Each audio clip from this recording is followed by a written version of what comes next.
श्री राधे कृष्ण भगवान की जय। भक्तजनों, भगवान की अहेतु की कृपा से प्राप्त इस देव दुर्लभ मनुष्य जन्म के अनमोल समय का सदुपयोग करते हुए अभी हम श्री भक्तमाल ग्रंथ का सत्संग करते हैं। सर्वप्रथम भक्तमाल के प्रथम श्रोता स्वयं श्री भगवान को मैं प्रणाम करता हूँ। फिर व्यक्त और अव्यक्त रूप में उपस्थित भगवान के सभी भक्तों, साधु संतों एवं महापुरुषों को भी मैं प्रणाम करता हूँ। और आप सभी भगवान में श्रद्धा और विश्वास रखने वाले श्रोताओं को भी मैं प्रणाम करता हूँ। अभी हम श्री भक्तमाल जी में द्वादश प्रधान भक्तों में श्री भीष्म पितामह जी का चरित्र सुनेंगे। श्री भीष्म पितामह जी। श्री भीष्म पितामह जी माता सत्यवती से कहते हैं, मैं त्रिलोकी का राज्य छोड़ सकता हूँ, देवताओं का राज्य भी छोड़ सकता हूँ, और जो इन दोनों से अधिक है उसे भी छोड़ सकता हूँ, पर सत्य कभी नहीं छोड़ सकता। संत शिरोमणि पितामह भीष्म महाराज शांतनु के औरस पुत्र थे और गंगा देवी के गर्भ से उत्पन्न हुए थे। वशिष्ठ ऋषि के शाप से 8 वसुओं ने मनुष्य योनि में अवतार लिया था, जिनमें 7 को तो गंगा जी ने जन्म लेते ही जल के प्रवाह में बहाकर शाप से छुड़ा दिया, परंतु द्यो नामक वसु के अंशावतार भीष्म को राजा शांतनु ने रख लिया। गंगा देवी पुत्र को उसके पिता के पास छोड़कर चली गई। बालक का नाम देवव्रत रखा गया। दास राज के द्वारा पालित सत्यवती पर मोहित हुए धर्मशील राजा शांतनु को विषाद युक्त देखकर युक्ति से देवव्रत ने मंत्रियों द्वारा पिता के दुख का कारण जान लिया और पिता की प्रसन्नता के लिए सत्यवती के धर्म पिता दासराज के पास जाकर उसकी इच्छानुसार राज सिंहासन पर न बैठने और आजीवन ब्रह्मचर्य पालने की कठिन प्रतिज्ञा करके पिता का सत्यवती के साथ विवाह करवा दिया। पितृभक्ति से प्रेरित होकर देवव्रत ने अपना जन्मसिद्ध राज्याधिकार छोड़कर सदा के लिए स्त्री सुख का भी परित्याग कर दिया। इसीलिए देवताओं ने प्रसन्न होकर कामिनी कांचन का सर्वथा परित्याग कर देने वाले देवव्रत पर पुष्पवृष्टि करते हुए उनका नाम भीष्म रखा। पुत्र का ऐसा त्याग देखकर राजा शांतनु ने भीष्म को वरदान दिया कि तू जब तक जीना चाहेगा तब तक मृत्यु तेरा बाल भी बाका न कर सकेगी। तेरी इच्छा मृत्यु होगी। निष्काम पितृभक्त और आजीवन अस्खलित ब्रह्मचारी के लिए ऐसा होना कौन सी बड़ी बात है। कहना न होगा कि भीष्म ने आजीवन अपनी इस भीष्म प्रतिज्ञा का पालन किया। भीष्म जी बड़े ही वीर योद्धा थे और उनमें वीरता, तेज, धैर्य, कुशलता, युद्ध से कभी न हटना, दान और ऐश्वर्य भाव, ये सभी क्षत्रियोचित गुण प्रकट थे। वीर मूर्ति क्षत्रिय कुल संहारक परशुराम जी से इन्होंने शस्त्र विद्या सीखी थी। जिस समय परशुराम जी ने भीष्म जी से यह आग्रह किया कि तुम काशीराज की कन्या अम्बा से विवाह कर लो, उस समय भीष्म जी ने ऐसा करने से बिल्कुल इनकार कर दिया और बड़ी विनम्रता से गुरु का सम्मान करते हुए अपनी स्वाभाविक शूरता और तेज भरे शब्दों में कहा, भय, दया, धन के लोभ और कामना से मैं कभी छात्र धर्म का त्याग नहीं कर सकता। यह मेरा सदा का व्रत है। परशुराम जी को बहुत कुछ समझाने पर भी जब वे नहीं माने और इन्हें धमकाने देने लगे, तब भीष्म जी ने कहा, आप कहते हैं कि मैंने अकेले ही इस लोक के सारे क्षत्रियों को 21 बार जीत लिया था। उसका कारण यही है कि उस समय भीष्म या भीष्म के समान किसी क्षत्रिय ने पृथ्वी पर जन्म नहीं लिया था। पर अब मैं आपके प्रसाद से आपके इस अभिमान को निसंदेह चूर्ण कर दूंगा। परशुराम जी कुपित हो गए। युद्ध छिड़ गया और लगातार 23 दिन तक गुरु शिष्य में भयानक युद्ध होता रहा, परंतु परशुराम जी भीष्म को परास्त न कर सके। ऋषियों और देवताओं ने आकर दोनों को समझाया, परंतु भीष्म जी ने क्षत्रिय धर्म के अनुसार शस्त्र नहीं छोड़े। वे बोले, मेरी यह प्रतिज्ञा है कि मैं युद्ध में पीठ दिखाकर पीछे से बाणों का प्रहार सहता हुआ कभी निवृत्त नहीं होऊंगा।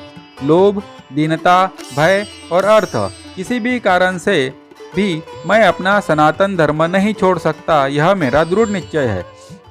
21 बार पृथ्वी को क्षत्रियहीन करने वाले अमित तेजस्वी परशुराम भीष्म को नहीं जीत सके। अंत में देवताओं ने बीच में पड़कर युद्ध बंद करवाया, परंतु भीष्म की प्रतिज्ञा भंग न हुई।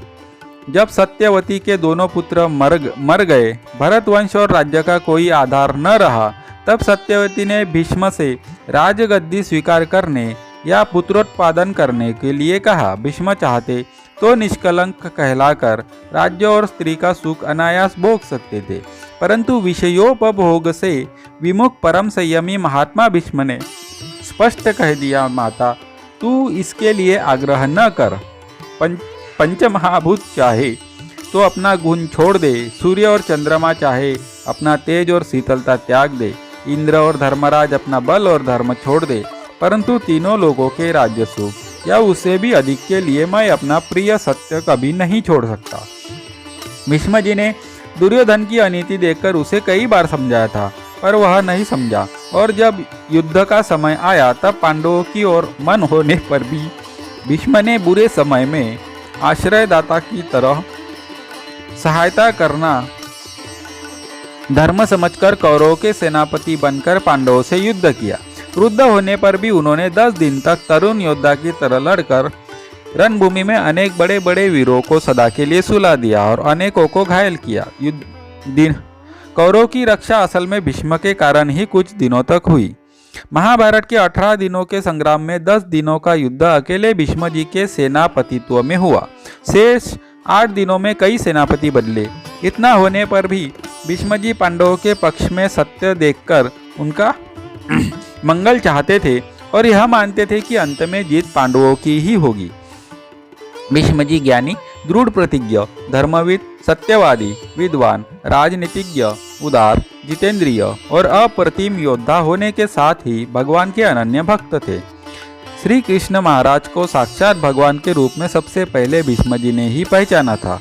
धर्मराज के राजसूय यज्ञ में युधिष्ठिर के यह पूछने पर कि अग्र पूजा किसकी होनी चाहिए, भीष्म जी ने स्पष्ट शब्दों में कह दिया कि तेज, बल, पराक्रम और अन्य सभी गुणों में श्री कृष्ण ही सर्वश्रेष्ठ और सर्वप्रथम पूजा जाने योग्य है। भीष्म की आज्ञा से सहदेव के द्वारा भगवान श्री कृष्ण की पूजा होने पर जब शिशुपाल आदि राजा बिगड़े और उत्तेजित होकर कहने लगे कि इस घमंडी बूढ़े को पशु की तरह काट डालो या इसे खोलते हुए तेल की कढ़ाई में डाल दो, तब भीष्म ने कुछ भी न घबराकर स्वाभाविक तेज से तमक कर कहा, हम जानते हैं कि श्री कृष्ण ही समस्त लोकों की उत्पत्ति और विनाश के कारण है। इन्हीं के द्वारा यह चराचर विश्व रचा गया है। यही अव्यक्त प्रकृति कर्ता सर्वभूतों से परे सनातन ब्रह्म है। यही सबसे बड़े पूजनीय है और जगत के सारे सद्गुण इन्हीं में प्रतिष्ठित है। सब राजाओं का मान मर्दन कर हमने श्री कृष्ण की अग्र पूजा की है। जिसे यह मान्य न हो वह श्री कृष्ण के साथ युद्ध करने को तैयार हो जाए। श्री कृष्ण सबसे बड़े है, सबके गुरु है, सबके बंधु है और सब राजाओं से पराक्रम में श्रेष्ठ है। इनकी अग्र पूजा जिन्हें अच्छी नहीं लगती उन मूर्खों को क्या समझाया जाए।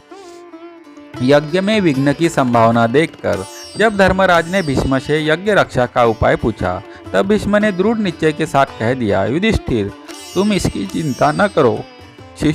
शिशुपाल की खबर श्री कृष्ण आप ही ले लेंगे। अंत में शिशुपाल के 100 अपराध पूरे होने पर भगवान श्री कृष्ण ने वही उसे सुदर्शन चक्र से मारकर अपने में मिला लिया। महाभारत युद्ध में भगवान श्री कृष्ण शस्त्र ग्रहण न करने की प्रतिज्ञा करके सम्मिलित हुए थे। वे अपनी भक्त वत्सलता के कारण सखा भक्त अर्जुन का रथ हाँकने का काम कर रहे थे। एक बार भीष्म ने दुर्योधन के कहने सुनने पर 5 पांडवों को 5 बाणों से मारने की प्रतिज्ञा की। भगवान ने कौशल से भीष्म की यह प्रतिज्ञा भंग करवा दी। तब भगवान श्री कृष्ण की ही शपथ करके उन्हीं के बल पर भीष्म ने यह प्रतिज्ञा की कि मैं भगवान को कल शस्त्र ग्रहण करवा दूंगा। भीष्म के प्रण की रक्षा के लिए दूसरे दिन भक्तवत्सल भगवान को अपनी प्रतिज्ञा तोड़नी पड़ी। जगतपति पीतांबरधारी वासुदेव श्री कृष्ण बार बार सिंहनाद करते हुए हाथ में रथ का टूटा चक्का लेकर भीष्म की ओर ऐसे दौड़े जैसे वनराज सिंह गरजते हुए विशाल गजराज की ओर दौड़ता है। भगवान का पीला दुपट्टा कंधे से गिर पड़ा, पृथ्वी कांपने लगी। सेना में चारों ओर से भीष्म मारे गए की आवाज आने लगी। परंतु इस समय भीष्म को जो असीम आनंद था उसका वर्णन करना सामर्थ्य के बाहर की बात है। भगवान की भक्त वत्सलता पर मुग्ध हुए भीष्म उनका स्वागत करते हुए बोले, हे पुंडरीकाक्ष, आओ आओ। हे देव तुमको मेरा नमस्कार है। हे पुरुषोत्तम, आज इस महायुद्ध में तुम मेरा वध करो। हे परमात्मन, हे कृष्ण, हे निष्पाप, हे गोविंद, तुम्हारे हाथ में युद्ध में मरने पर मेरा अवश्य ही सब प्रकार से परम कल्याण होगा। मैं आज त्रैलोक्य में सम्मानित हूँ। हे पाप रहित, मुझ पर तुम युद्ध में इच्छानुसार प्रहार करो, मैं तुम्हारा दास हूँ। अर्जुन ने पीछे से दौड़कर भगवान के पैर पकड़ लिए और उन्हें बड़ी मुश्किल से लौटाया। अंत में शिखंडी के सामने बाण न चलाने के कारण अर्जुन के बाणों से बीनकर भीष्म शरशैया पर गिर पड़े। भीष्म विरोचित शैया पर सोए थे। उनके सारे शरीर में बाण बींधे थे, केवल सिर नीचे लटकता था। उन्होंने तकिया मांगा। दुर्योधन आदि नरम नरम तकिया लाने लगे। भीष्म ने अंत में अर्जुन से कहा, वत्स, मेरे योग्य तकिया दो। अर्जुन ने शोक रोककर 3 बाण उनके मस्तक में नीचे इस तरह मारे कि सिर तो ऊंचा उठ गया और वे बाण तकिया का काम देने लगे। इससे भीष्म बड़े प्रसन्न हुए और बोले, हे पुत्र अर्जुन, तुमने मेरे रणशैया के योग्य ही तकिया देकर मुझे प्रसन्न कर लिया। यदि तुम मेरी बात न समझकर दूसरी तकिया देते तो मैं नाराज होकर तुम्हें शाप दे देता। छात्र धर्म में दृढ़ रहने वाले क्षत्रियों को रणांगन में प्राणत्याग करने के लिए इसी प्रकार की बाणशैया पर सोना चाहिए। भीष्म जी शरशैया पर बाणों से घायल पड़े थे।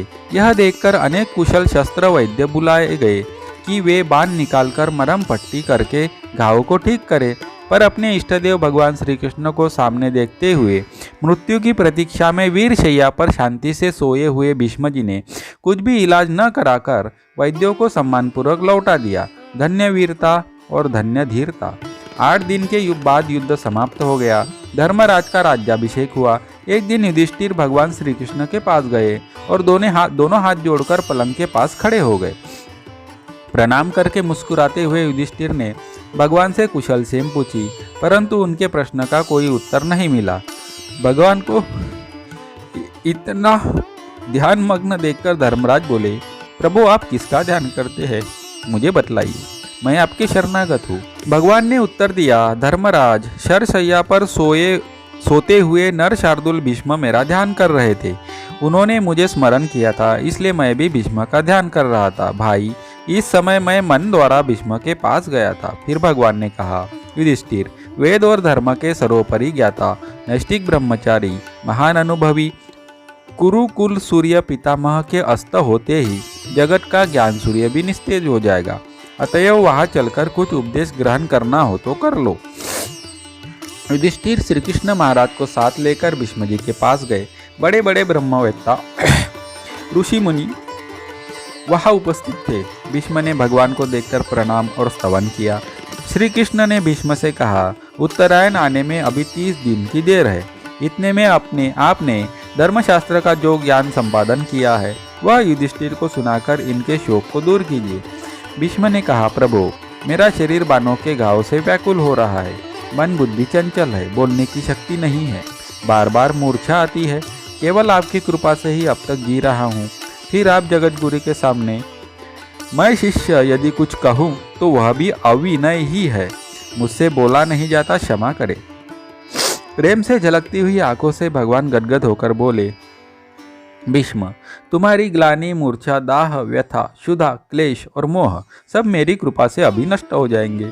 तुम्हारे अंतःकरण में सब प्रकार के ज्ञान की स्फूर्णा होगी और तुम्हारी बुद्धि निश्चयात्मिका हो जाएगी।